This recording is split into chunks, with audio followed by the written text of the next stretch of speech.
Hola, bienvenidos a este episodio, encuentro, como prefieras llamarlo, número 22 del ciclo Libros para Atorrantes, ¿no? Mi nombre es Ariel Garis, me piden que siempre me presente y que yo siempre me olvido, me lo hacen notar, y bueno, para mí no es importante presentarme, sino presentar los libros que aquí traemos a debatir y aquí presentamos y damos simplemente una hoja de ruta para que vos después puedas hacer tus propias investigaciones, tus lecturas más profundas, más analíticas. Nosotros también aquí lo podemos hacer, pero Internet no me deja mucho tiempo para hacerlo, no nos deja ese tiempo necesario. No es porque seamos del todo atorrantes, ¿no? Quería aclararlo.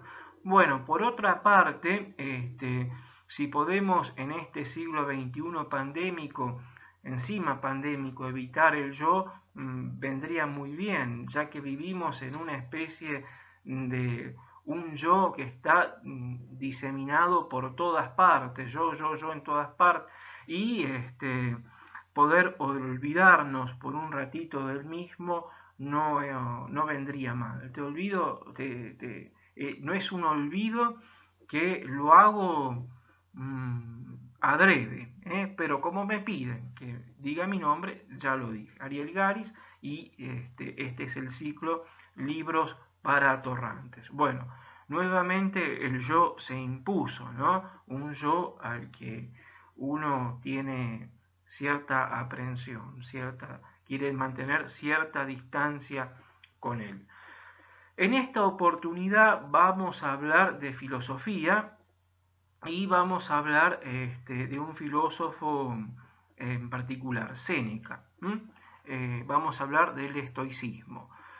Séneca es un filósofo hispano-romano, nació en el año 4 a.C., sí, el año 4 a.C., y en España, ¿no es cierto? Su papá era un funcionario del Imperio Romano, era procurador en España, ese era el nombre que los romanos le daban a España, ¿no es cierto? Nació en Córdoba y murió en el año 65 Anno Dominus, año de nuestro Señor Jesucristo.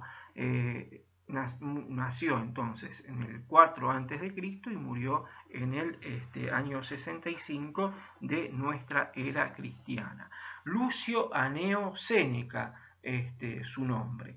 Y su familia noble, por supuesto, el papá funcionario del imperio, se abocaron a darle una esmerada educación humanística, ¿no es cierto? Estudió, fue jurisconsulto, filósofo, consejero político, etc. Esa asesoría, lo que hoy llamamos asesor político, le va a costar la vida bajo el imperio de Nerón, ¿no? Ya cuando digo Nerón, te remite a fuego, el incendio de Roma, etcétera, y a la crueldad extrema en la que este personaje está, ¿no es cierto?, identificado. Bien, para hablar de Séneca, aquí nos vamos y venimos en el tiempo, ya que el tiempo juega con nosotros, también nosotros divirtámonos un poco con él. Esta idea cronológica, lógica, ordenada del tiempo de los positivistas, nosotros tratamos aquí de ir obviándola, porque todo es ir y venir de forma constante. Tampoco no es para hacernos un embrollo, una ensalada, pero sí es para ir minando esa idea de que el tiempo es pura lógica, primero esto, después esto. No, vamos y venimos, vamos y venimos. Para que todo tenga que ver con todo y para que la explicación sea general, ¿no es cierto? Y vos puedas, ¿no es cierto?, tener un amplio panorama y después hacer tus propias conjeturas, investigaciones, lo que se te ocurra. Yo solamente, o nosotros, mejor dicho, aquí te ayudamos. Digo nosotros con el plural de modestia porque aquí estoy haciendo esto solo. Bueno, para hablar del estoicismo hay que irnos a Grecia, hay que irnos al mundo helénico.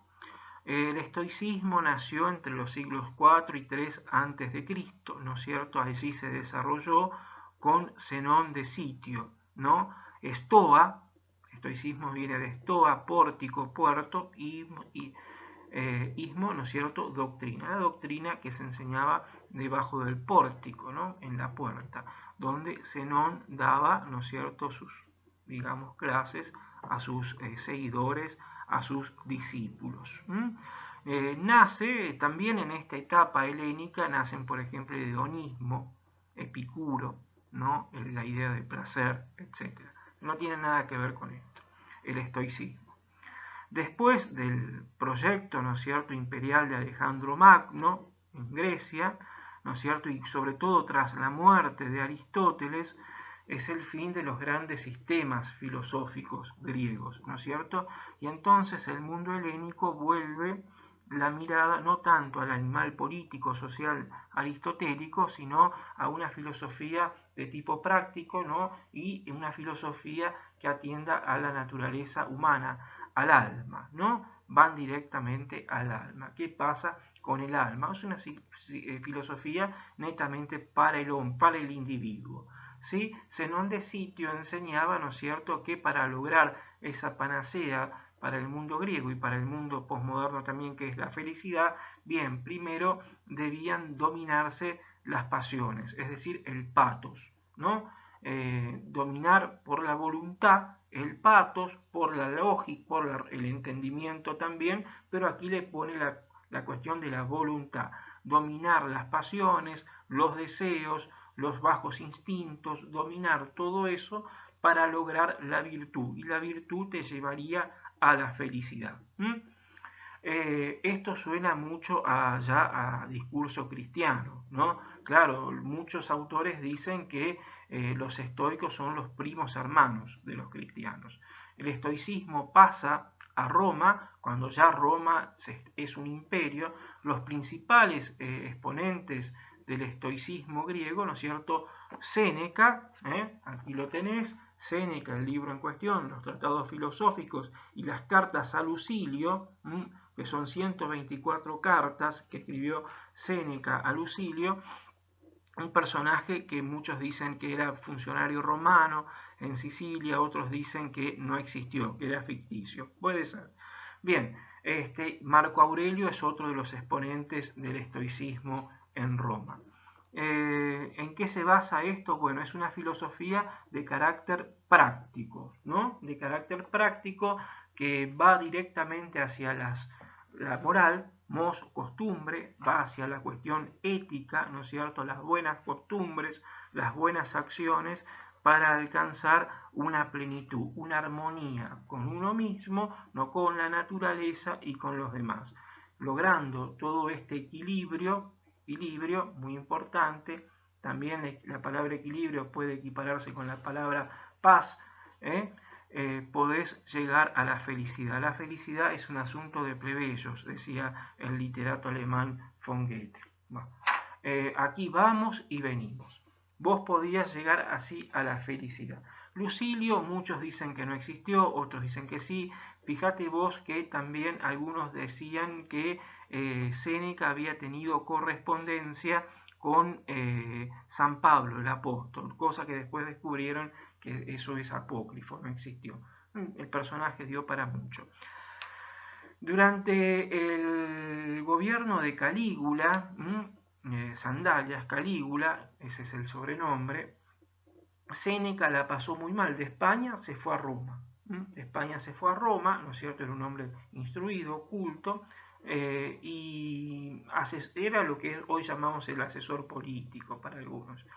La pasó mal, se va a un exilio, pasa por algunos lugares de Italia y con Claudio vuelve a Roma, ¿no es cierto? Y allí le presentan, ¿no es cierto?, a quién va a ser su pupilo, Nerón.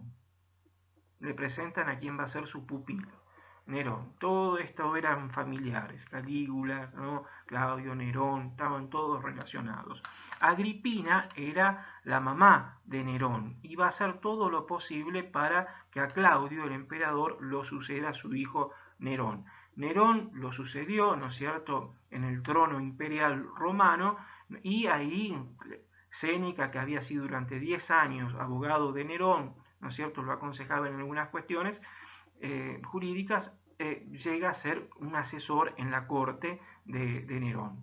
Nerón, las características son nefastas, ¿no es cierto? Un hombre que se destacó por su crueldad, mandó matar a sus 2 mujeres, mandó matar 3 veces a su mamá Agripina, la cual también dicen que lo quería envenenar a él, y al final mandó a un grupo de soldados a matarla, ¿no? Perseguidor de cristianos, ¿no es cierto?, sádico, presentado muchas veces. Dicen también que castró a un esclavo y se casó con él. Bien. Lo que sabemos de Calígula y Nerón, todos estos emperadores, son por 2 historiadores romanos muy importantes, Suetonio y Tácito, y por una cuestión de clase, porque eran 2 historiadores, Suetonio y Tácito, patricios, ¿no es cierto?, despreciaban un poco a toda esta gente. Entonces cargaron mucho las tintas. Quizá hayan exagerado bastante si muchas de esas historias sean improbables y la crueldad de estos emperadores no se distancia de la de otros, ¿sí? Bien. 3 años antes de morir, en el año 65, empezó la redacción de sus cartas, Séneca.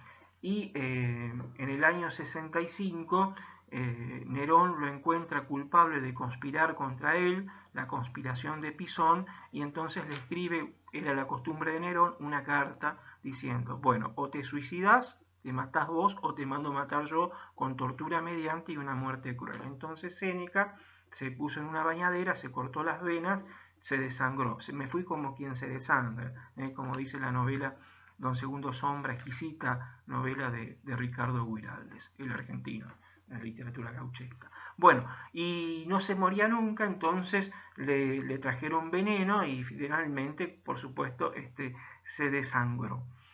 13 años había durado el gobierno de Nerón y bueno, y se caracterizó, muchos dicen, por estas prácticas, ¿no?, de crueldad. Bien, Suetonio y Tácito, ya te dije, de estos historiadores, se encargaron quizá de exagerar un poquito, ¿no es cierto?, sobre la personalidad de los emperadores y nos llegó morbo mediante, ¿no es cierto?, todas estas ideas, todas estas cuestiones que hacen a la vida de esos emperadores terriblemente crueles. Bien, las cartas a Lucilio fueron compuestas 3 años, en el año 62 comenzaron a escribirse y 3 años antes de morir. Fíjate, es una filosofía práctica, no escribió Séneca un tratado de filosofía, ¿no es cierto? No escribió, digamos, un sistema, cuando me refiero a tratados, no es un sistema filosófico, son apuntes, son tratados, ¿sí?, son cartas sueltas que luego se reúnen. Pero todo está, ¿no es cierto?, englobado en esto de encontrar a la filosofía un sentido práctico para la vida. Fíjate lo que le dice a Lucilio en esto, que es para mí la vida es una milicia, es impresionante. Manteneme paciencia. Si yo tuviera la opción, preferiría vivir en un mercado o en un campamento. Ah, querido Lucilio, la vida es una milicia, es una guerra. Así pues, los hombres que siempre son juguetes de la fortuna o de la suerte, que no cesan de subir y bajar por caminos difíciles y encarpados, que realizan las expediciones más arriesgadas, esos son los guerreros valerosos, los primeros del campamento, los hombres que se arriesgan, que saben que pueden perder en el riesgo. Y sigue. Los demás, los que se entregan a un reposo indigno, a un descanso vergonzoso, mientras los demás trabajan, son unos vagos que no deben su seguridad sino al desprecio que inspiran. Bien, esto se cerró acá por una cuestión de tiempo. Chao.